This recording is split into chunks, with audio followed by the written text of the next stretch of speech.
Hello friends, मैं सुधीर स्वागत करता हूं आप सभी का आपके अपने चैनल स्कोर मैक्स पे।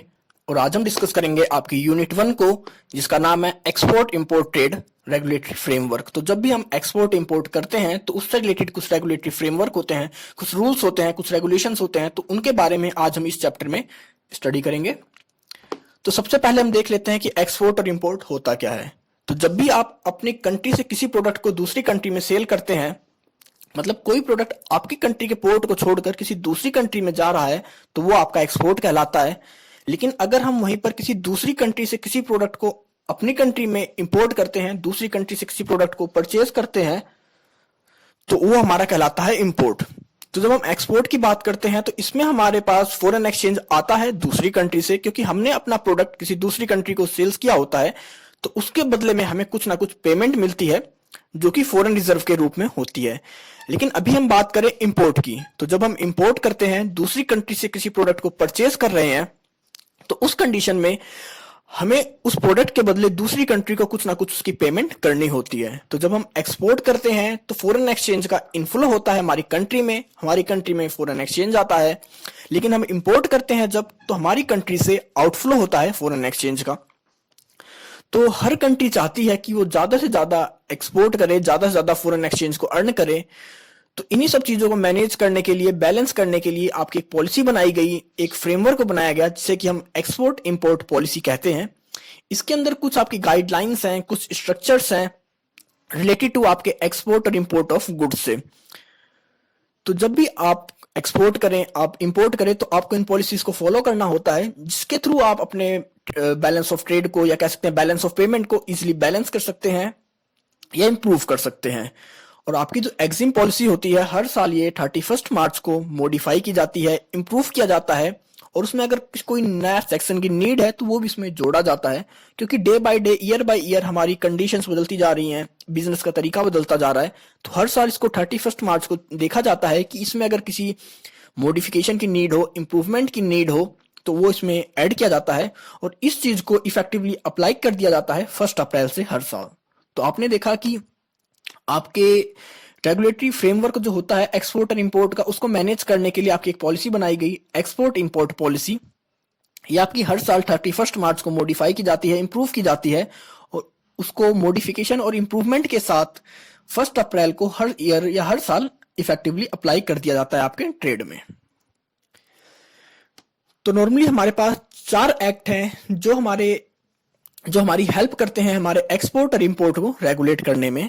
तो सबसे पहला है हमारे पास फॉरेन ट्रेड एक्ट 1992, दूसरा है हमारे पास फॉरेन एक्सचेंज मैनेजमेंट एक्ट 1999, तीसरा है हमारे पास कस्टम एक्ट 1962, और चौथा है हमारे पास एक्सपोर्ट एक्ट 1963। तो हम इन चारों एक्ट की हेल्प से अपने एक्सपोर्ट और इंपोर्ट को रेगुलेट करते हैं। तो अब हम इनको वन बाय वन करके डिस्कस करेंगे, देखेंगे कि ये क्या होते हैं, इनका एम क्या है और इन्हें क्यों पास किया गया, इन्हें क्यों बनाया गया। तो सबसे पहले आता है आपका फॉरेन ट्रेड एक्ट 1992। इसे हम डेवलपमेंट और रेगुलेशन भी कहते हैं। तो the foreign trade development and regulation act 1992 and the foreign trade regulation rules 1993 and the foreign trade exemptions from application of rules in certain cases order 1993 issued. तो आपका जो ये एक्ट है, इसको इशू किया गया 1992 में, इनको इशू किया गया था इन एक्ट्स को। लेकिन इन्हें इशू करने के पीछे क्या रीजन था, क्या क्या हमारी डिमांड थी, या क्या हमारी मेंटलिटी थी। तो इससे पहले हमारे पास जो हमारे एक्सपोर्ट के लिए रेगुलेशन के लिए अलग एक्ट था, इंपोर्ट के रेगुलेशन के लिए अलग एक्ट था, एक्सपोर्ट इंपोर्ट को डेवलपमेंट के लिए अलग एक्ट था। तो हमारे पास इससे पहले हर काम के लिए अलग अलग एक्ट थे।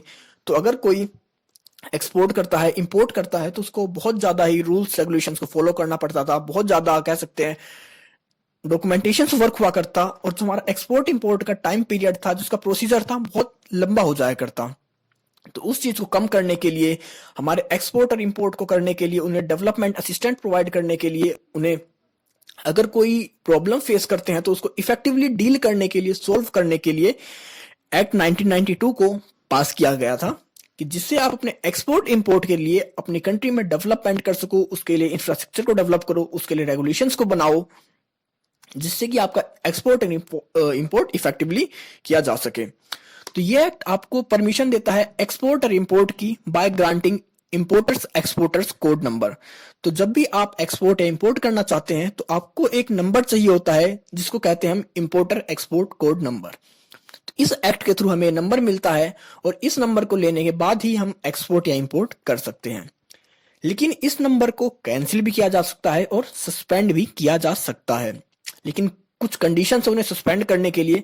अगर आप अपने गुड्स की रेपुटेशन को मिसयूज कर रहे हैं, अगर आप किसी ऐसे एक्ट्स को फॉलो नहीं कर रहे हैं जो कि आपके एक्सपोर्टर की कंट्री के हैं, इंपोर्टर की कंट्री के हैं, या फिर आप जो कोई भी कॉन्ट्रावेंशन है या आपके इंटरनेशनल कन्वेंशंस हैं उनके रूल्स को रेगुलेशंस को तोड़ रहे हैं, ब्रेक कर रहे हैं, मतलब आप ऐसा कोई भी काम कर रहे हैं जो लीगली नहीं है या कह सकते हैं हम लीगली बाइंडिंग नहीं है आपके कॉन्ट्रैक्ट में, आपके ट्रेड में, तो उस कंडीशन में आपके इस नंबर को कैंसिल और सस्पेंड कर दिया जाता है। अब बात करते हैं फॉरेन एक्सचेंज मैनेजमेंट एक्ट 1999। तो जब भी हम ट्रेड करते हैं, चाहे इंपोर्ट करें चाहे एक्सपोर्ट करें, तो हम चाहते हैं कि उसकी जो पेमेंट हो उसके लिए एक ऐसा स्टैंडर्ड सिस्टम हो, एक एक्ट हो जो हमारी पेमेंट के मेथड को रेगुलेट करे, हमारे एक्सचेंज सिस्टम को, एक्सचेंज रेट को रेगुलेट करे। तो उस चीज के लिए इस एक्ट को पास किया गया था। तो country earns foreign exchange by way of export and the foreign exchange provides strength to the fiscal economy of the country. Hence, every effort is made to keep a check of inflow and outflow of foreign exchange. तो हर country चाहती है कि वो ज्यादा से ज्यादा export करे, क्योंकि जब हम एक्सपोर्ट ज्यादा से ज्यादा करेंगे तो हमारे पास फॉरेन एक्सचेंज का रिजर्व बढ़ेगा जो कि हमारी फिजिकल इकोनॉमी को डेवलप करेगा। तो इस एक्ट की हेल्प से हम करेंसी के चाहे फॉरेन एक्सचेंज का इनफ्लो हो और आउटफ्लो हो उसको कह सकते हैं एक सूटेबल वे प्रोवाइड करते हैं, एक फ्लेक्सिबल पथ प्रोवाइड करते हैं जिसके थ्रू हम अपने एक्सपोर्ट और इंपोर्ट को इजीली कर सकें, अपनी करेंसीज को इजीली एक्सचेंज कर सकें। तो इससे पहले हमारे पास जो एक्ट था हम गोल्ड स्टैंडर्ड का यूज करते थे अपनी पेमेंट के लिए इंटरनेशनल लेवल पे, चाहे एक्सपोर्ट हो चाहे इंपोर्ट हो। लेकिन जब आपकी वर्ल्ड वॉर 2 हुई तो वहां पर आपका जो सिस्टम था गोल्ड स्टैंडर्ड सिस्टम वो टोटली कोलैप्स हो गया। तो उस कंडीशन में हमारे पास अब प्रॉब्लम आ गई कि हम किस मेथड को यूज करें, किस एक्ट को यूज करें, किस प्रोसीजर को यूज करें अपनी पेमेंट के लिए। तो 1947 में आपका फॉरेन एक्सचेंज रेगुलेशन एक्ट पास किया गया defence of Indian rules exchange control की तरफ से। मतलब पहले आपका ये defence of Indian rules exchange control act को कह सकते हैं बनाया गया। इसके बाद 1947 में आपके फॉरेन एक्सचेंज रेगुलेशन एक्ट को पास किया गया। तो इसके अंदर इन्होंने कुछ रूल्स बताए, रेगुलेशंस बताए कि किस तरह आप दूसरी कंट्रीज से एक्सचेंज करेंगे अपनी करेंसीज को, किस तरह आप एक्सपोर्ट की पेमेंट करते हैं या इंपोर्ट की पेमेंट करते हैं। इस चीज को टाइम बाय टाइम रेगुलेट किया गया, इसको अमेंडमेंट किया गया क्योंकि जैसे जैसे कंडीशंस बदल रही थी, कंडीशंस को फुलफिल करने के लिए इसमें कंटिन्यू मॉडिफिकेशंस होते रहे। तो इसमें आपका मॉडिफिकेशन 1973 में किया गया, फिर 1993 में किया गया, फिर उससे पहले आपका 1973 में किया गया था। तो आपने देखा कि 1947 में ये रूल आपका पास हुआ, ये एक्ट पास हुआ और उसमें 1973 में अमेंडमेंट हुए, फिर उसमें 1993 में अमेंडमेंट हुए। तो ईयर बाय ईयर उसमें अमेंडमेंट होते रहे। तो अब हमें रियलाइज हुआ कि अब हमें कुछ एक नया स्ट्रक्चर ही चाहिए, नया एक्ट ही चाहिए जो हमारी मॉडर्न प्रॉब्लम्स को, कंडीशंस को इजीली फुलफिल कर सके। उस कंडीशन में हमने 1999 में अपने फॉरेन एक्सचेंज मैनेजमेंट एक्ट से रिप्लेस कर दिया अपने फेरा को, मतलब फॉरेन एक्सचेंज रेगुलेशन एक्ट को, with economic liberalisation and on a set of partial convertibility of rupee and full convertibility of on current account necessitated change in its existing laws, and hence FEMA 1990 was enacted. FERA was replaced by the Foreign Exchange Management Act 1999. तो इसके अंदर अब आपकी जो रुपये की convertibility rate full थी, आप अपनी पूरी करेंसी को इजिली कन्वर्ट कर सकते थे किसी भी दूसरी करेंसी के साथ, और इसमें आपके फेरा को रिप्लेस कर दिया गया था आपके फॉरेन एक्सचेंज मैनेजमेंट एक्ट 1993 से। This act has helped better management of foreign exchange by the government and exporters and importers. तो इस एक्ट की हेल्प से अब आप बेटर मैनेजमेंट कर पाते हैं अपने फॉरेन एक्सचेंज का, चाहे वो गवर्नमेंट हो, चाहे एक्सपोर्टर हो, चाहे इंपोर्टर हो। तो बात करते हैं custom act. The custom act 1962। The custom act 1962 aims at regulating genuine export and import trade transactions in keeping with national economic policies and objectives, चाहे smuggling collect revenue, undertake other specified duties and to collect statistics regarding the volume of import and export। तो जब हम custom की बात करते हैं तो इसका मेन एम क्या होता है कि आप जो प्रोडक्ट दूसरी कंट्री में इंपोर्ट कर रहे हो, दूसरी कंट्री से इंपोर्ट कर रहे हो या दूसरी कंट्री में एक्सपोर्ट कर रहे हो, उस प्रोडक्ट की क्वालिटी जेन्युइन हो, रियल प्रोडक्ट हो, ओरिजिनल प्रोडक्ट हो। और आप जब एक्सपोर्ट इंपोर्ट करते हैं तो आपकी कुछ इकोनॉमिक पॉलिसीज होती हैं, आपकी कंट्री के कुछ ना कुछ ऑब्जेक्टिव्स होते हैं, क्या आप उनको फुलफिल कर रहे हैं या नहीं कर रहे। आप स्मगलिंग को भी चेक करते हैं कि आप कोई ऐसा प्रोडक्ट तो एक्सपोर्ट या इंपोर्ट नहीं कर रहे जो कि रेस्ट्रिक्टेड है या बैन है हमारी गवर्नमेंट की नजरों में।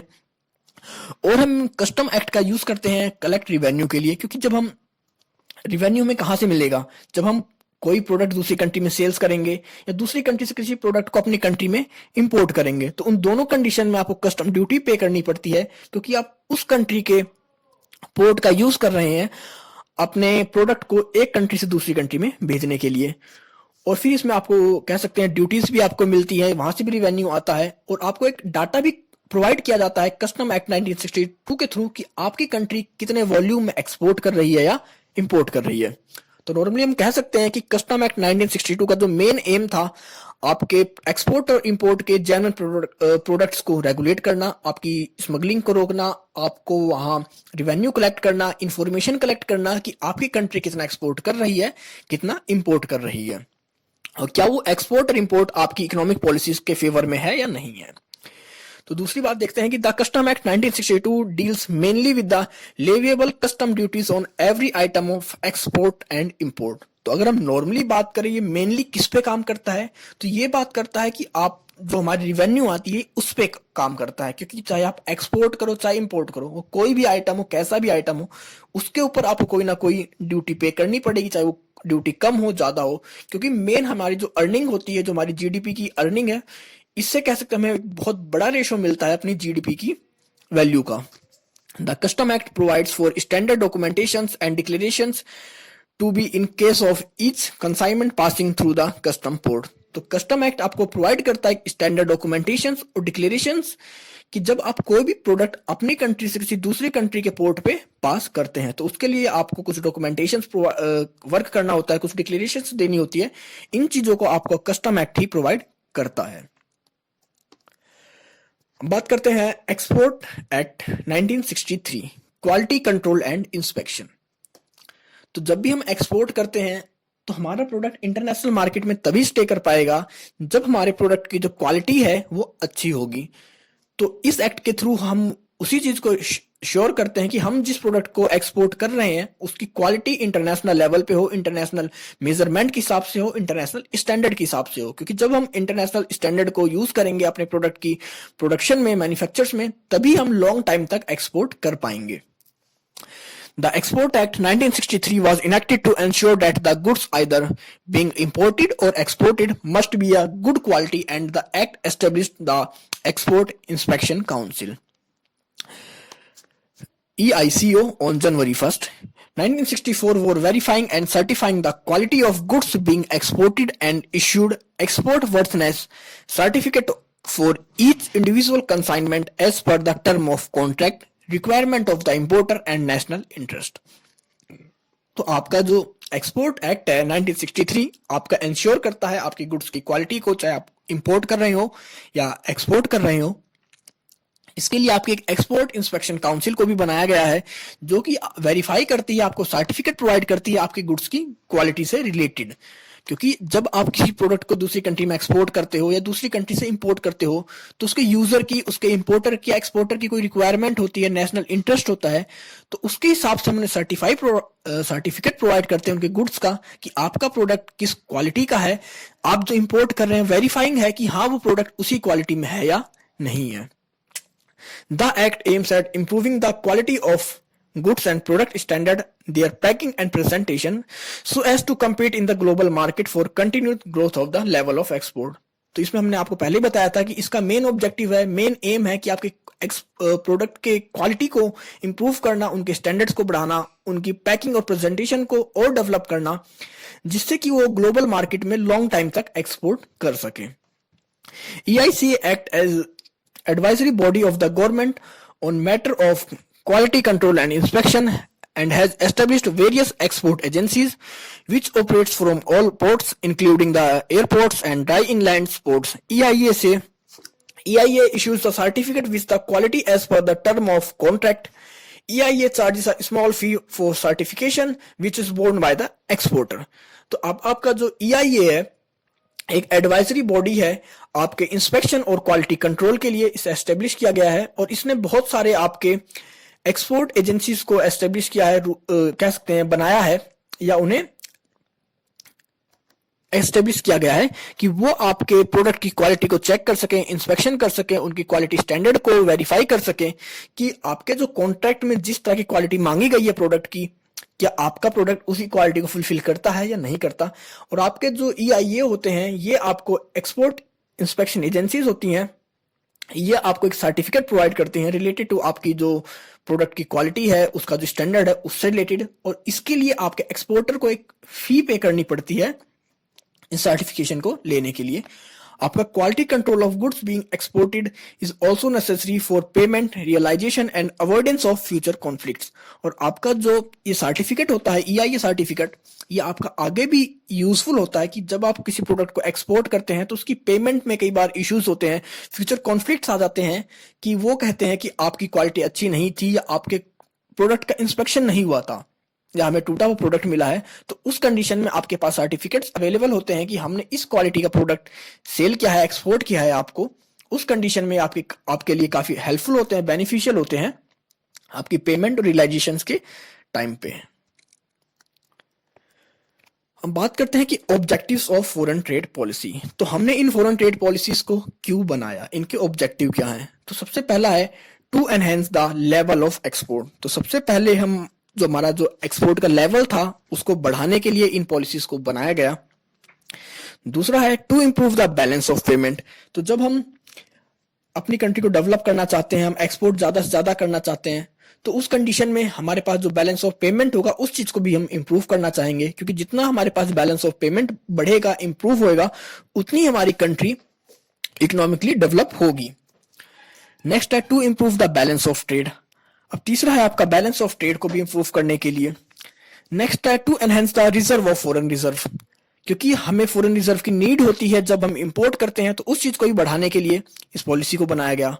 Next to allow import of technology equipments which may help in establishing new industrial enterprises, produce new product and adopt new process for higher production level.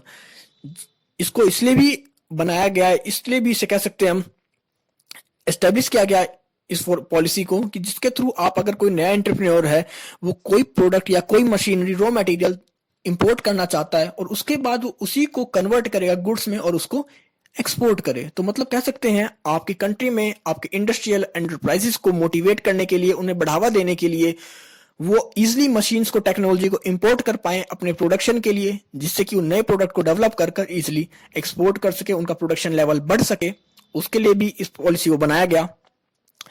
Next है to ensure the availability of goods for domestic consumption and to allow export so that the producers get a fair prices. तो जब आपका कोई producer है, उसने कोई goods बनाई और उसकी नीड आपकी कंट्री में फुलफिल हो चुकी है, लेकिन उसके बाद अभी भी सरप्लस अमाउंट बचा हुआ है, सरप्लस गुड्स बचे हुए हैं, तो इस पॉलिसी की हेल्प से वो अपने सरप्लस प्रोडक्ट को फॉरेन मार्केट में सेल्स कर कर उसका अपना जो फेयर प्राइस है वो कलेक्ट कर सकता है हमारा प्रोड्यूसर। नेक्स्ट है to allow for hassle free export and import. आपके एक्सपोर्ट को कह सकते हैं विदाउट एनी प्रॉब्लम इजिली किया जा सके, उसलिए भी इसको बनाया गया। नेक्स्ट है reducing the interference between the exporter and the director general of foreign trade by reducing the number of export documentations। तो आपके जो पहले डॉक्यूमेंटेशंस हुआ करते, आपके जो रूल्स रेगुलेशंस हुआ करते, वो बहुत ज्यादा हुआ करते और आपका director general of foreign trade और एक्सपोर्टर के बीच में बहुत ज्यादा इंटरफेयर हुआ करता, इंटरफ्रेंस हुआ करता उनकी हर एक्टिविटी के बीच में। तो उस इंटरफ्रेंस को कम करने के लिए, डॉक्यूमेंटेशंस वर्क को कम करने के लिए इसे बनाया गया। नेक्स्ट है establishing advance licensing system for import of goods needed for manufacture various goods for the purpose of export. इसकी हेल्प से जब हमें एक एडवांस लाइसेंसिंग सिस्टम को डेवलप किया गया, एडवांस लाइसेंसिंग सिस्टम को एस्टेब्लिश किया गया कि जिसके थ्रू आपके एक्सपोर्टर्स उन गुड्स को, उन रॉ मटेरियल्स को इंपोर्ट कर सकते थे जिनका यूज करते थे वो अपने एक्सपोर्ट के लिए। नेक्स्ट आपका एस्टेब्लिशिंग एक्सपोर्ट ओरिएंटेड यूनिट्स। तो एक्सपोर्ट ओरिएंटेड यूनिट्स को एस्टेब्लिश किया गया, स्थापित किया गया कि जो सिर्फ उनका total production, total manufacture part, total goods उनके जो हुआ करते थे तैयार, वो सारे के सारे एक्सपोर्ट के लिए हुआ करते थे। तो ये आपके ऑब्जेक्टिव्स थे फॉरेन ट्रेड पॉलिसी के। तो बात करते हैं registering formalities and export licensing. तो जब हम एक्सपोर्ट या इंपोर्ट करते हैं, मतलब यहाँ पर हम एक्सपोर्ट की बात करें नॉर्मली, तो उसके लिए हमें जो लाइसेंस लेना होता है उसके लिए कैसी फॉर्मेलिटीज करनी पड़ती हैं उस लाइसेंस को लेने के लिए। तो importer exporter code number, no exporter and importer shall be made by any person without any exporter importer code number unless specify excepted. तो इसमें आपको पहले ही बताया गया था कि अगर आपके पास एक्सपोर्टर इंपोर्टर कोड नंबर नहीं है तो आप एक्सपोर्टर इंपोर्ट नहीं कर सकते। तो अगर आपको एक्सपोर्ट इंपोर्ट करना है तो आपको ये नंबर लेना पड़ेगा। तो इसके लिए आपको एक एप्लीकेशन सबमिट करनी पड़ती है आपके regional directorate general of foreign trade को, कुछ डॉक्यूमेंट्स के साथ। तो हम उन डॉक्यूमेंट्स के बारे में देख लेते हैं कि उस एप्लीकेशन में आपको कौन कौन से डॉक्यूमेंट सबमिट करने पड़ते हैं। तो सबसे पहला है application in the prescribed form which among other details includes the profile of exporter और इंपोर्टर। तो आपको अपने एक्सपोर्टर हैं चाहे आप इंपोर्टर हैं, उन दोनों की पूरी डिटेल आपको प्रोवाइड करनी होती है, फिलफिल करनी होती है अपने उस एप्लीकेशन फॉर्म में, कि आप किस चीज का बिजनेस कर रहे हैं, आप किस चीज को ट्रेड करेंगे, किस चीज को एक्सपोर्ट करेंगे, किस वॉल्यूम में करेंगे, और आप कितने टाइम से कर रहे हैं, आपका मोटिव क्या है। मतलब आपकी जो भी प्रोफाइल है टोटल एक्सपोर्ट और इंपोर्ट से रिलेटेड, उस हर चीज को आपको फिल करना पड़ेगा इस फॉर्म में। नेक्स्ट होता है आपका जो आपको एक फी भी पे करनी पड़ती है बैंक को। तो बैंक को जब आपने फीस पे करी होगी तो उसका आपको या तो बैंक रिसिप्ट की डुप्लीकेट आपको सबमिट करनी पड़ेगी इस एप्लीकेशन के साथ, या फिर आपको डीडी लगाना पड़ेगा, इस एप्लीकेशन के साथ अटैच करना पड़ेगा। तीसरा होता है certificate from the banker of the applicant.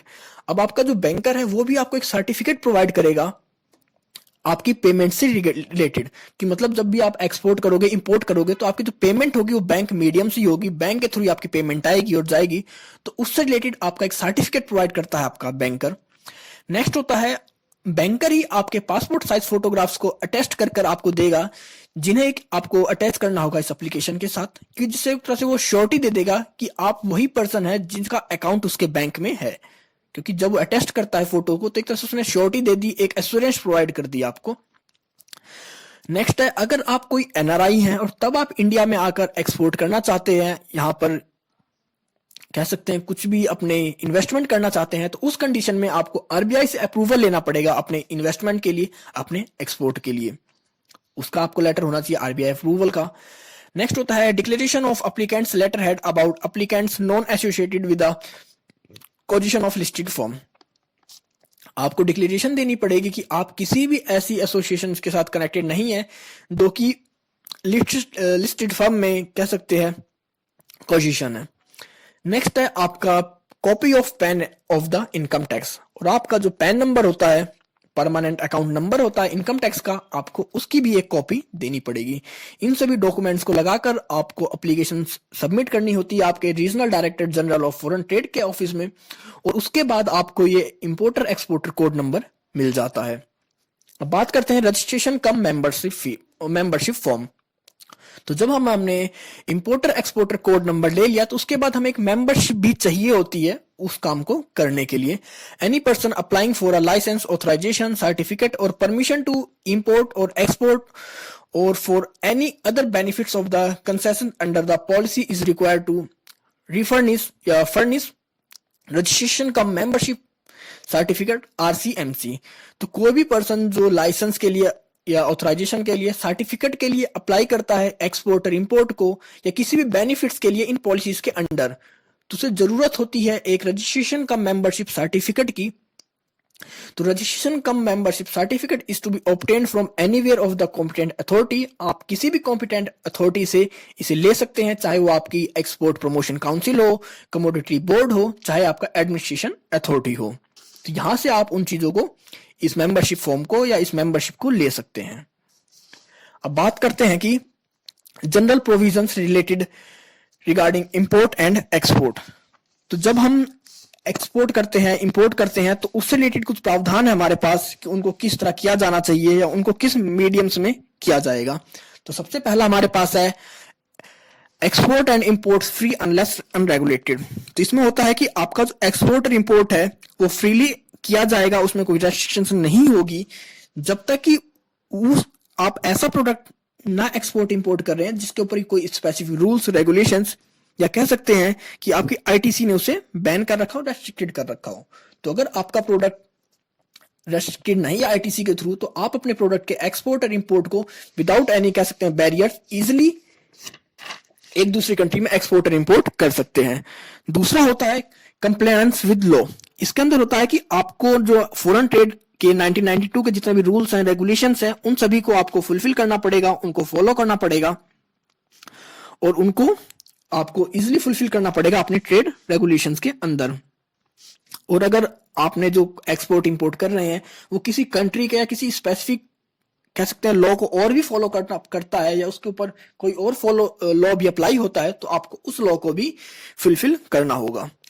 Next होता है इंटरप्रिटेशन ऑफ पॉलिसी। तो इसके अंदर बात की गई है कि अगर जैसे आप एक्सपोर्ट कर रहे हैं या इंपोर्ट कर रहे हैं तो उसके अंदर कोई प्रोविजन आता है और उसकी डेफिनेशन चाहिए या उस चीज को एक्सप्लेन करना है, आपको अभी क्लियरेंस नहीं है उसके एक्सप्लेनेशन के लिए, तो उसके लिए आपको डीजीएफटी मतलब आपका जो होता है director general of foreign trade के पास एप्लीकेशन भेजनी पड़ेगी उसकी कह सकते हैं एक्सप्लेनेशन के लिए या इंटरप्रिटेशन के लिए उस टर्म की जिसमें आपकी डाउटफुल है।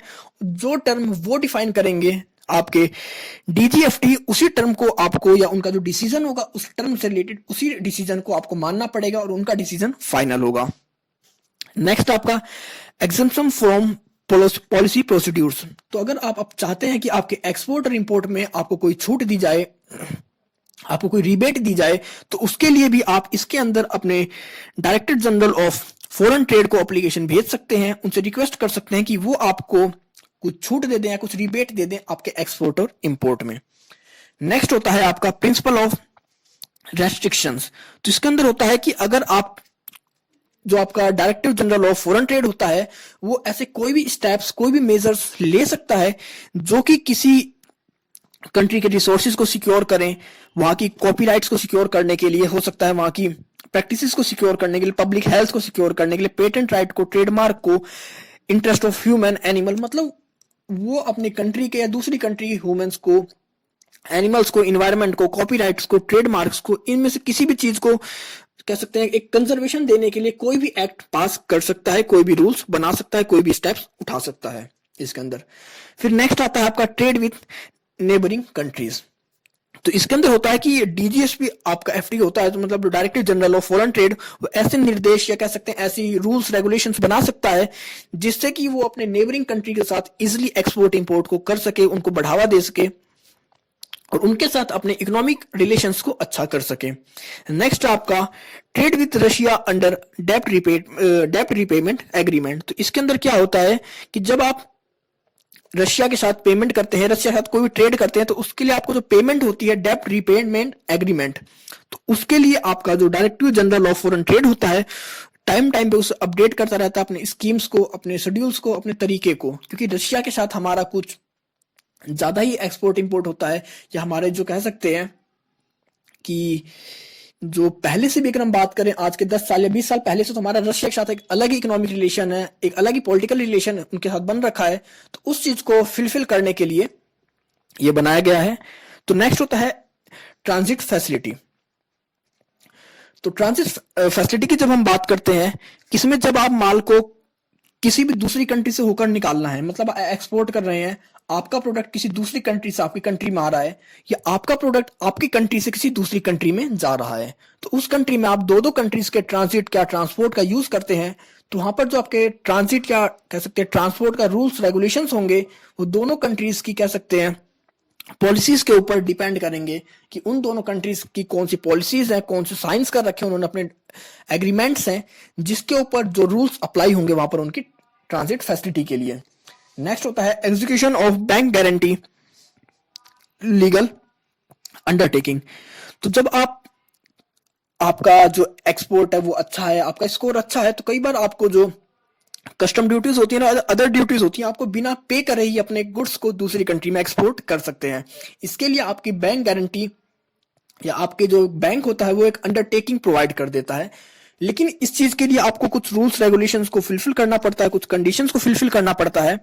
इसमें या तो आपकी प्रेजेंट ईयर में या फिर प्रीवियस ईयर में आपका जो टर्नओवर होना चाहिए वो 5 करोड़ का होना चाहिए, और आपकी जो इमेज है, आपका जो ट्रैक रिकॉर्ड है पिछले 3 सालों का, वो अच्छा होना चाहिए। अगर ये दोनों चीज आपकी हैं तो आप बिना कस्टम ड्यूटीज को पे करे बैंक से सिर्फ उसकी गारंटी अंडरटेकिंग लेकर आप अपने प्रोडक्ट को दूसरी कंट्री में एक्सपोर्ट कर सकते हैं या उनसे इंपोर्ट कर सकते हैं। नेक्स्ट है फ्री एक्सपोर्ट ऑफ गुड्स। इसमें बात करी गई है free movement of export good. इसके अंदर उन प्रोडक्ट्स को ऐड किया जाता है जिनको कि एक्सपोर्ट करने के लिए परमिशन की जरूरत नहीं होती, मतलब इनको कोई भी एजेंसी रोक नहीं सकती, क्योंकि अगर आपके प्रोडक्ट फ्री एक्सपोर्ट कर रहे हैं, उसके अंदर कोई ऐसा रेस्ट्रिक्शंस नहीं है, कोई ऐसी ऑब्लिगेशंस नहीं है, तो उस प्रोडक्ट को कोई भी डिले नहीं कर सकता, कोई भी एजेंसी उसको रोक नहीं सकती। और अगर किसी एजेंसी को, अथॉरिटीज को कोई डाउट है आपके प्रोडक्ट के बारे में, तो वो एक्सपोर्टर से उससे रिलेटेड एक अंडरटेकिंग ले लेंगे। लेकिन जब हम बात करते हैं free movement of export goods, इसके अंदर आपके अगर सीधी बात करें तो आपके गुड्स को एक्सपोर्ट को कोई भी रोकेगा नहीं, कोई डिले नहीं करेगा, कोई उस पर रेस्ट्रिक्शंस नहीं लगाएगा। नेक्स्ट होता है थर्ड पार्टी एक्सपोर्ट। इसके अंदर हम अपने प्रोडक्ट को किसी भी थर्ड पार्टी को एक्सपोर्ट कर सकते हैं विदाउट एनी रेस्ट्रिक्शंस के। नेक्स्ट है clearance of goods from customs. तो जब हमारा प्रोडक्ट हम दूसरी कंट्री से मंगाते हैं या दूसरी कंट्री में सेल्स करते हैं, तो हमारा प्रोडक्ट, जैसे हमने दूसरी कंट्री से कोई प्रोडक्ट को इंपोर्ट करा है, तो कस्टम के पास अवेलेबल हो चुका है, शिपमेंट हो चुकी है उसकी हमारी कंट्री में, लेकिन अभी तक हमारे पास सर्टिफिकेट नहीं है, हमारे पास लाइसेंस नहीं है, तो हम तुरंत जाकर उस लाइसेंस को लेकर भी अपने गुड्स को उस टाइम पर भी वहां से क्लियरेंस करा सकते हैं, उस गुड्स को कलेक्ट कर सकते हैं। मतलब शिपमेंट के बाद भी आप लाइसेंस को लेकर अपने गुड्स को वहां से कलेक्ट कर सकते हैं। नेक्स्ट होता है आपका ग्रीन कार्ड। ग्रीन कार्ड के अंदर कह सकते हैं कि आपको एक्सपोर्ट के लिए बहुत सारी फैसिलिटीज प्रोवाइड की जाती हैं, आपको टैक्सेस कम हो जाते हैं, आपकी कस्टम ड्यूटीज कम हो जाती है, आपको मोटिवेशन करने के लिए आपको कह सकते हैं फाइनेंशियल हेल्प प्रोवाइड करी जाती है इस सभी के अंदर ग्रीन कार्ड में। नेक्स्ट बात करते हैं इलेक्ट्रॉनिक डाटा इंटरचेंज। तो जब भी आप एक्सपोर्ट करते हैं, इंपोर्ट करते हैं, तो आपके जो रेगुलेटरी फ्रेमवर्क होते हैं, डॉक्यूमेंटेशन वर्क होते हैं, उनको इजिली करने के लिए, फ्लेक्सिबल बनाने के लिए आपको इलेक्ट्रॉनिक डाटा इंटरचेंज को अवेलेबल कराया गया है आपके लिए। इसके थ्रू आप अपने डॉक्यूमेंटेशन वर्क को इजिली कर सकते हैं, अपनी फाइलिंग कर सकते हैं और इजिली ऑथेंटिकेट कर सकते हैं अपने डॉक्यूमेंट्स को, जिससे कि आप अपने काम को जल्दी से जल्दी कर अपने गुड्स को कलेक्ट कर सकें। तो ये कुछ प्रावधान थे, ये कुछ प्रोविजंस थे रिलेटेड टू इंपोर्ट और एक्सपोर्ट के। अब बात करेंगे हम वन बाय वन कि सिर्फ एक्सपोर्ट के क्या प्रोविजन है, स्पेशली जो एक्सपोर्ट के लिए बनाए गए हैं, और क्या प्रोविजंस है जो इंपोर्ट के लिए हैं। तो सबसे पहले हम एक्सपोर्ट पे आते हैं। तो सबसे पहला इसमें जो हमारा ऑप्शन है, पहला है फ्री एक्सपोर्ट। तो फ्री एक्सपोर्ट का मतलब वही है कि अगर आपके प्रोडक्ट के ऊपर कोई ऐसा रूल, रेगुलेशन, रेस्ट्रिक्शंस नहीं है जो कि गवर्नमेंट ने या दूसरी कंट्रीज ने लगा रखी है, तो आपके प्रोडक्ट को विदाउट एनी रेस्ट्रिक्शंस दूसरी कंट्री में आप सेल कर सकते हैं, एक्सपोर्ट कर सकते हैं, वहां से इंपोर्ट कर सकते हैं। बस एक कंडीशन होनी चाहिए कि आपके प्रोडक्ट को आईटीसी या एचएच के द्वारा रेगुलेट या उसके ऊपर रेस्ट्रिक्शंस ना लगाई गई हो। अब दूसरा होता है एक्सपोर्ट डिनोमिनाइजेशन ऑफ एक्सपोर्ट कॉन्ट्रैक्ट। तो अब इसकी बात करें कि जब हम एक्सपोर्ट करते हैं तो हम चाहते हैं हमारा जो प्रोडक्ट है उसको इजीली कन्वर्ट किया जा सके करेंसी में। तो इसके अंदर आपके जितने भी एक्सपोर्ट कॉन्ट्रैक्ट होते हैं या आपके जितने भी बिल होती हैं, इनवॉइसेस होती हैं, उनको इवेल्युएट किया जाता है, कन्वर्ट किया जाता है आपकी करेंसीज के अंदर, जिनका पेमेंट आप, और अगर आप अपनी पेमेंट कह सकते हैं एसीयू या कह सकते हैं एशियन क्लियरेंस यूनियन के थ्रू लेते हैं, तो आपको जो पेमेंट होगी वो एसीयू डॉलर में होगी। मतलब जब हम डिनोमिनेशन ऑफ एक्सपोर्ट कॉन्ट्रैक्ट की बात करते हैं, इसके अंदर आपको पेमेंट रिलेटेड फैसिलिटी प्रोवाइड की जाती है। आपके एक्सपोर्ट कॉन्ट्रैक्ट को, आपकी इनवॉइसेस को, आपके गुड्स को कन्वर्ट कर दिया जाता है एक करेंसी में, जिससे कि आप इजीली उसकी पेमेंट ले सकें। नेक्स्ट आपका रियलाइजेशन ऑफ एक्सपोर्ट प्रोसीड्स। तो जब हम एक्सपोर्ट प्रोसीड्स की बात करें तो इसमें होता है if any exporter fails to reserve the export proceeds. मतलब जब आपने कोई एक्सपोर्ट करा और एक टाइम लिमिट मिल जाता है आपको कि आपको आपकी पेमेंट इस टाइम लिमिट के अंदर कलेक्ट हो जाएगी। अगर आपकी जो पेमेंट है वो विद इन टाइम लिमिट आपको कलेक्ट नहीं होती आपके आरबीआई बैंक से, तो उस कंडीशन में आप एलिजिबल हैं कोई भी एक्शन लेने के लिए उस इंपोर्टर के अगेंस्ट। नेक्स्ट है एक्सपोर्ट ऑफ गुड्स। तो एक्सपोर्ट की बात करें तो आप एक साल में 5 लाख तक के अपने गुड्स को एक्सपोर्ट कर सकते हैं विदाउट एनी प्रॉब्लम्स के, विदाउट एनी इश्यूज के। इसकी जो हमें लिमिट दी गई है 5 लाख है 1 ईयर के अंदर। तो अगर आपका गुड 5 लाख से ऊपर है आपका जो गिफ्ट है, तो आप उस चीज को एक्सपोर्ट नहीं कर सकते। और दूसरी कंडीशन होती है आपका जो गुड्स है वो आईटीसी की एक्सपोर्टेड लिस्ट के अंदर बैन ना हो या रेस्ट्रिक्टेड ना हो। तो उस कंडीशन में आप बिना परमिशन के, बिना लाइसेंस के, बिना सर्टिफिकेट के इस गुड्स को एक्सपोर्ट कर सकते हैं। नेक्स्ट है एक्सपोर्ट ऑफ स्पेयर्स। स्पेयर्स क्या होता है कि मतलब कोई पार्ट्स हमारी मशीनरी के जो हमने एक्सपोर्ट करी है, तो इसके अंदर आपके वारंटी स्पेयर्स वेदर इंडिजियस और एक्सपोर्टेड, इसके अंदर आप बात कर सकते हैं कि आपने कोई मशीनरी एक्सपोर्ट करी है, उसके कुछ प्रोडक्ट को आप विद इन 1 ईयर तक एक्सपोर्ट कर सकते हैं, या वारंटी पीरियड के अंदर। जैसे आपने कोई प्रोडक्ट एक्सपोर्ट कर दिया तो आप रिलेटेड कुछ वारंटी देते हैं, तो जब तक आपकी वारंटी है उस प्रोडक्ट की तब तक आप उससे रिलेटेड उसके वारंटी या कह सकते हैं स्पेयर पार्ट्स को एक्सपोर्ट कर सकते हैं without any licence, without any certificate. बस वो होना चाहिए कि आप जो स्पेयर पार्ट्स एक्सपोर्ट कर रहे हैं वो आईटीसी के थ्रू रेस्ट्रिक्टेड ना हो। तो आपको हर एक्सपोर्ट में देखना है कि आपका जो एक्सपोर्ट पार्ट है, एक्सपोर्ट प्रोडक्ट है, वो आईटीसी ने रेस्ट्रिक्टेड ना कर रखा हो। इसके अंदर नॉर्मली आपकी मशीनरी आती है, ऑटोमोबाइल्स पार्ट्स आते हैं, प्लांट्स पार्ट्स आते हैं, इक्विपमेंट्स आते हैं। तो नॉर्मली इन्हीं चीजों को कह सकते हैं एक्सपोर्ट करते हैं एज अ स्पेयर्स। अब दूसरा है एक्सपोर्ट ऑफ पैसेंजर बैगेज। तो इसमें होता है कि जब आपका कोई बैगेज है, कह सकते हैं पैसेंजर है, वो एक कंट्री को छोड़कर दूसरी कंट्री में स्टेब्लिश हुआ है, जाके वहां पर स्टे कर रहा है वो, तो आप उसके प्रोडक्ट को, उसके गुड्स को, उसके बैगेज को विद इन 1 ईयर उस कंट्री में भेज सकते हैं without any licence, without any certificate. बस वो प्रोडक्ट आपका रेस्ट्रिक्टेड ना हो आईटीसी के थ्रू। अगर 1 साल हो चुका है आपके पैसेंजर को गए हुए, तो उसके बाद अगर आप उसके प्रोडक्ट को भेजते हो उसके पास, तो उसके लिए आपको लाइसेंस लेना पड़ेगा, परमिशन लेनी पड़ेगी, सर्टिफिकेट लेनी पड़ेगी। नेक्स्ट है एक्सपोर्ट ऑफ इंपोर्टेड गुड्स। तो जब आप किसी गुड को इंपोर्ट करते हैं और आप उसको अगर उसी कंडीशन में या थोड़ा बहुत चेंज कर कर एक्सपोर्ट करना चाहें, तो आप उसे एक्सपोर्ट कर सकते हैं without any certificate, without any licence, without any permission, क्योंकि आप उसी गुड्स को एक्सपोर्ट कर रहे हैं जिस प्रोडक्ट को आपने इंपोर्ट किया। क्योंकि जब आपने इंपोर्ट किया है तो उस टाइम आपने उससे रिलेटेड सर्टिफिकेट्स को लिया होगा, क्या उसके परमिशंस को ली होगी। तो आप उसी प्रोडक्ट को जब एक्सपोर्ट कर रहे हैं तो उस कंडीशन में आपको वहां पर सर्टिफिकेट, लाइसेंस या परमिशंस की नीड नहीं होती। नेक्स्ट है एक्सपोर्ट ऑफ रिप्लेसमेंट गुड्स। तो जब हमने कोई प्रोडक्ट दूसरी कंट्री में सेल करा और वो प्रोडक्ट खराब हो गया, तो हमें अब उसके बदले कोई नया प्रोडक्ट सेल करना है या नया प्रोडक्ट एक्सपोर्ट करना है, तो हम उस खराब गुड को अपनी कंट्री में इंपोर्ट करते हैं और उसके बदले में उसको रिप्लेस कर कर कोई नया गुड एक्सपोर्ट करते हैं। तो उस कंडीशन में भी हमें किसी रूल्स रेगुलेट कह सकते हैं कि किसी कस्टम ड्यूटीज को पे करने की जरूरत नहीं होती, या हमें लाइसेंस लेने की जरूरत नहीं होती है, सर्टिफिकेट या परमिशन लेने की जरूरत नहीं होती, क्योंकि उससे रिलेटेड हम इन सारी पॉलिसीज को, इन सारे वर्क को पहले ही कर चुके होते हैं। नेक्स्ट आपका export of repair goods.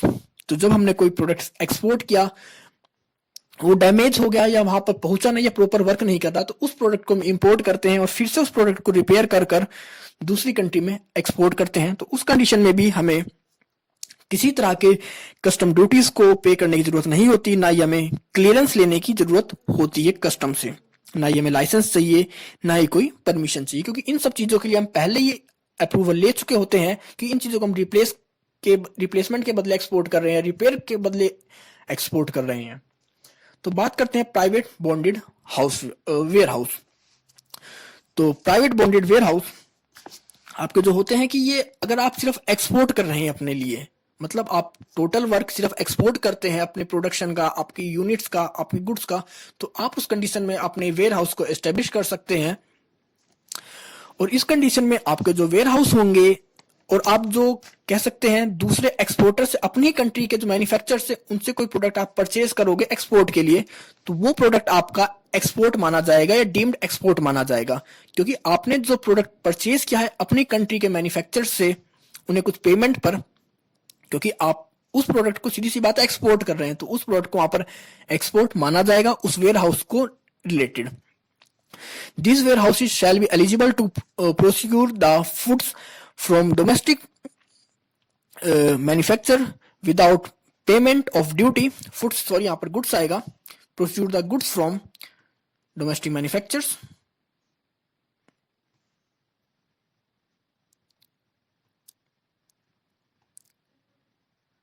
Goods.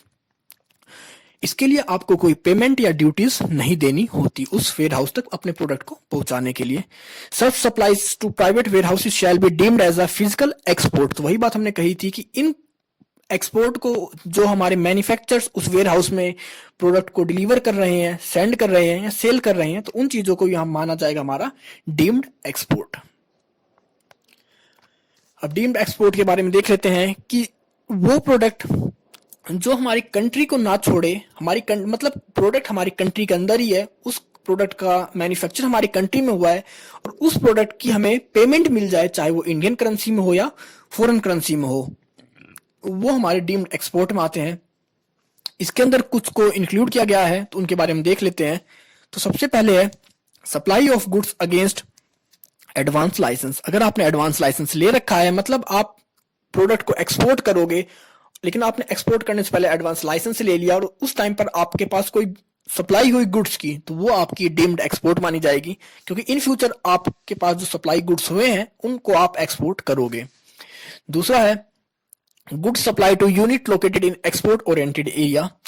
अगर आप किसी गुड्स को एक्सपोर्ट ओरिएंटेड एरिया में या एक्सपोर्ट प्रोसेसिंग जोन्स में या स्पेशल इकोनॉमिक जोन्स में डिलीवर करते हैं, तो उन चीजों को भी आपका डीम्ड एक्सपोर्ट माना जाएगा।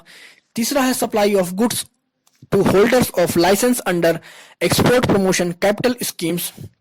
गुड स्कीम्स, अगर आप कोई गुड्स को डिलीवर कर रहे हैं जिसके पास लाइसेंस है export promotion capital goods scheme का, तो उस कंडीशन में भी उस गुड्स को, उस कह सकते हैं उस डिलीवरी को भी आपकी डीम्ड एक्सपोर्ट माना जाएगा। नेक्स्ट है good supply to project finance by the multilateral और bilateral agencies funds as noticed by the ministry of finance. तो इसके अंदर जब आपको कोई मल्टीलेटरल एजेंसीज है या बायलेटरल एजेंसीज के थ्रू आपको फंड मिले किसी ऐसे प्रोजेक्ट को जिसको कि नोटिफाइड किया हो मिनिस्ट्री ऑफ फाइनेंस ने, तो वो भी आपका डीम्ड एक्सपोर्ट माना जाता है। नेक्स्ट है good supply to any of the power project और refineries and coal hydrocarbons, rails, road, civil aviation, and other infrastructure projects with a minimum specific investment of rupees 1 crore or more। अगर आपके इन projects के लिए 1 करोड़ तक की आपको जो budget मिलता है, तो उसके लिए आपको भी जो भी गुड्स आप सप्लाई करते हैं, चाहे वो आपका हाइड्रोकार्बन से रिलेटेड हो, रेल से रिलेटेड हो, सिविल एविएशन से रिलेटेड हो, तो उस चीज को भी आपका डीम्ड एक्सपोर्ट माना जाता है। Next, supply of goods to a project और a purpose for which Ministry of Finance allows imports of goods at zero custom duty coupled with the extension of benefit under the chapter of domestic supplies। तो अगर आप किसी product को import करते हैं zero custom duty पे, कि जिससे कि आप बेनिफिट उठा सकें अपने डोमेस्टिक सप्लाईज में, वो बजट आपका जो पास होता है या उसको फाइनेंस करते हैं मिनिस्ट्री ऑफ फाइनेंस के थ्रू वो प्रोजेक्ट आपका हो, तो उस कंडीशन पे उसे हम डीम्ड एक्सपोर्ट मानते हैं। मतलब मिनिस्ट्री ऑफ फाइनेंस के थ्रू कोई भी आप इंपोर्ट करते हैं जीरो लेवल पे, जीरो कस्टम ड्यूटी पे, जिसका मतलब हो कि आप अपने डोमेस्टिक सप्लाईज को बेनिफिट पहुंचाना चाहते हैं, तो उसको भी आपका डीम्ड एक्सपोर्ट माना जाएगा। लास्ट आपका good supplies to project funded by the any United Nation organisation agency. तो अगर आपकी यूनाइटेड नेशन ऑर्गेनाइजेशन एजेंसीज है, यूएन एजेंसीज हैं, वो किसी वर्क के लिए, किसी प्रोजेक्ट के लिए आपको फंड प्रोवाइड करें, तो उसमें भी आप जो भी गुड्स सप्लाई करोगे उनको भी डीम्ड एक्सपोर्ट माना जाएगा। तो डीम्ड एक्सपोर्ट के कुछ बेनिफिट्स हैं, उनको देख लेते हैं। तो सबसे पहला है free authorisation for intermediate supply, deemed export और ड्यूटी। तो इसके लिए आपको एडवांस ऑथराइजेशन मिल जाती है आपके इंटरमीडिएट सप्लाई के लिए, मतलब आपको सप्लाई करने से पहले ही आपको एक एडवांस लाइसेंस मिल जाता है कि आप उस चीज के लिए ऑथराइज हैं। दूसरा है फ्री एक्सपोर्ट ऑथराइजेशन, आप उसको करने के लिए फ्री हैं, आपको उसके लिए कोई पेमेंट नहीं पे करनी पड़ेगी। नेक्स्ट है डीम्ड एक्सपोर्ट ड्रॉबैक, आप एक्सपोर्ट में अगर इसमें कोई ड्यूटी पे करते हैं तो आपको वो ड्यूटी कह सकते हैं वापस मिल जाती है। Next refund of terminal excise duty, और आपकी जो एक्साइज ड्यूटी है उसके लिए भी आप रिफंडेबल होते हैं, आप एलिजिबल होते हैं कि आप उस ड्यूटी को भी इजिली क्लेम कर सकें। तो मतलब डीम्ड एक्सपोर्ट में आप जितनी भी ड्यूटीज पे करते हैं, आपको जो लाइसेंस होता है वो पहले मिल जाता है, ड्यूटीज होती हैं आप उनको इजिली रिफंड करवा सकते हैं। अब बात करते हैं इंपोर्ट के बारे में। इंपोर्ट के कौन कौन से प्रोविजंस हमारे पास हैं। तो सबसे पहले आपका एक्चुअल यूजर कंडीशन। तो जब हम एक्चुअल यूजर कंडीशन की बात करें तो इसके अंदर आपका जो गुड्स होता है वो उसी कंडीशन में, मतलब अगर ऐसा कोई गुड्स है जिसे कोई भी सेल कर सकता है, परचेज कर सकता है, तो उसे आप विदाउट एनी लाइसेंस के एक्सपोर्ट इंपोर्ट कर सकते हैं। लेकिन अगर कोई ऐसा प्रोडक्ट है, ऐसा गुड्स है जिस पर रेस्ट्रिक्शंस है या उस पर कोई रूल्स रेगुलेशंस अप्लाई होते हैं या किसी रेस्ट्रिक्शंस के अंदर आता है, तो उसको आपको इंपोर्ट करने के लिए सर्टिफिकेट लेना पड़ेगा, परमिशन लेनी पड़ेगी। नेक्स्ट आपका second hand goods. Second hand goods की बात करें तो इसके अंदर हमारे वो प्रोडक्ट्स आते हैं जो कि पहले यूज्ड हो चुके होते हैं। तो कैपिटल गुड्स को छोड़कर हम सभी इंपोर्ट कर सकते हैं इन इंपोर्टेड गुड्स को। मतलब अगर हमारे पास कोई हम सेकंड हैंड गुड्स को इंपोर्ट करना चाहते हैं तो वहां पर हम कैपिटल गुड्स को छोड़कर जितने भी हमारे पास गुड्स होते हैं उनको हम इंपोर्ट पॉलिसी को यूज कर इंपोर्ट पॉलिसी को, प्रोसीजर्स को फिलफिल कर उन्हें हम इंपोर्ट कर सकते हैं। लेकिन हम बात करें कि कैपिटल गुड्स की, तो कैपिटल गुड्स आपके कह सकते हैं हम फ्री होते हैं। इसके लिए हमें किसी भी तरह के लाइसेंस की जरूरत नहीं होती, किसी परमिशन की जरूरत नहीं होती। अब नेक्स्ट आपका इंपोर्ट ऑफ गुड्स। तो इंपोर्ट ऑफ गुड्स क्या है कि इंपोर्ट ऑफ गिफ्ट। तो इसके अंदर आपको एक साल के अंदर अगर आपका कोई गुड्स ऐसा है जो कि रेस्ट्रिक्टेड नहीं है आईटीसी की फॉर्म में, आईटीसी की लिस्टेड में, तो आपको इजीली इंपोर्ट कर सकते हैं। लेकिन उसकी जो प्राइस वैल्यू होनी चाहिए वो 5 लाख तक ही होनी चाहिए, क्योंकि अगर आप कोई भी गुड्स इंपोर्ट करते हैं तो उसकी एक मिनिमम वैल्यू है, चाहे आप एक्सपोर्ट करें चाहे इंपोर्ट करें, वो 5 लाख तक होता है। इसके लिए आपको किसी परमिशन, किसी सर्टिफिकेट की नीड नहीं होती। नेक्स्ट है इंपोर्ट ऑन एक्सपोर्ट बेसिस। तो जब आप बिना लाइसेंस के कह सकते हैं कि एक्सपोर्ट करना चाह रहे हैं आप, तो इसके अंदर आपको पेमेंट की नीड नहीं होती, किसी कह सकते हैं लाइसेंस की नीड नहीं होती, किसी सर्टिफिकेट की नीड नहीं होती। इसके अंदर आप बैंक से अंडरटेकिंग लेकर अपने इंपोर्ट को कर सकते हैं एक्सपोर्ट बेसिस के लिए। लेकिन इसमें आपका मेन ऑब्जेक्टिव होना चाहिए कि आप उस चीज को इंपोर्ट कर रहे हैं एक्सपोर्ट के लिए, मतलब आपको जिन चीजों को इंपोर्ट कर रहे हैं उनका यूज करेंगे आप अपने एक्सपोर्ट को करने के लिए। तो इसके अंदर आपको किसी लाइसेंस, किसी सर्टिफिकेट की नीड्स नहीं होती। इसके लिए आप एक बैंक अंडरटेकिंग देकर भी उन चीजों को इंपोर्ट कर सकते हैं। नेक्स्ट है री इंपोर्ट ऑफ गुड्स अब्रॉड। मतलब अब इसकी बात करें तो अगर हम किसी प्रोडक्ट को दूसरी कंट्री में भेजते हैं और वो कोई डिफेक्टिव हो जाती है, तो हम उस गुड्स को अब दोबारा कह सकते हैं इंपोर्ट कराएंगे बाहर से, क्योंकि हमने कोई कंट्री से बाहर किसी प्रोडक्ट को परचेज किया और वो प्रोडक्ट खराब निकल गया, डैमेज हो गया, तो हम उस प्रोडक्ट को दोबारा अब दूसरी कंट्री से दोबारा उसको उनको वापस भेजेंगे, उसको रिपेयर करवाएंगे, ठीक करवाएंगे, और उसके बदले में हम फिर से उस प्रोडक्ट को री इंपोर्ट कराएंगे अपनी कंट्री में। तो उस कंडीशंस में भी हमें इसके लिए कोई कंडीशंस, कोई सर्टिफिकेट्स, कोई परमिशंस लेने की नीड नहीं होती, क्योंकि हम उसी प्रोडक्ट को री इंपोर्ट कर रहे हैं जिस चीज को हम पहले कर चुके थे। बस अब क्या होता है कि हम उस प्रोडक्ट को कह सकते हैं रिपेयर करवाकर दोबारा इंपोर्ट कर रहे होते हैं। नेक्स्ट है import of machinery and equipment used in project abroad. अब जब आपका कोई प्रोजेक्ट था अब्रॉड में, आपने उस प्रोजेक्ट पर वहां पर काम किया, अब आपका वहां पर जो प्रोजेक्ट था वो खत्म हो गया, तो आपकी जो कैपिटल वर्क थी, जो आपकी मशीनरी थी, इक्विपमेंट्स थे, आप उन अपने इक्विपमेंट्स को, मशीनरी को विदाउट एनी सर्टिफिकेट, लाइसेंस अपनी कंट्री में इंपोर्ट कर सकते हैं। लेकिन इसके लिए कंडीशन होती है कि आपका जो प्रोजेक्ट हो वहां पर वो मिनिमम 1 साल तक चला हो।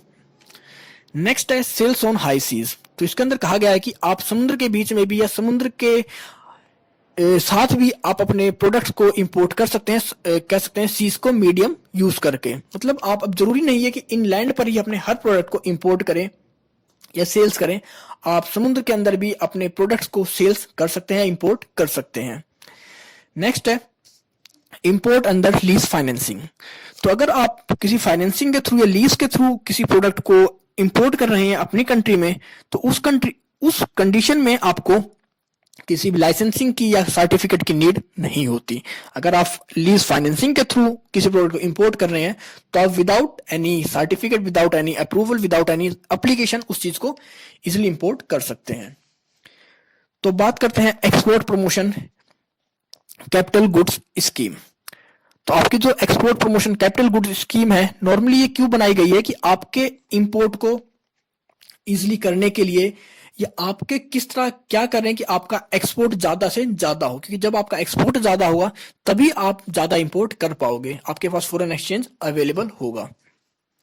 तो इसके अंदर जब आप किसी दूसरी कंट्री से कुछ भी कह सकते हैं एक्सपोर्ट करते हैं, तो आपको मतलब इंपोर्ट कर रहे हैं आप किसी दूसरी कंट्री से कोई प्रोडक्ट, तो उसके अंदर हमें जो उसकी कस्टम ड्यूटी होती है, जो टैक्सेस होती हैं या जो ड्यूटीज पे करनी होती है, हमें उनके ऊपर रिबेट मिल जाती है।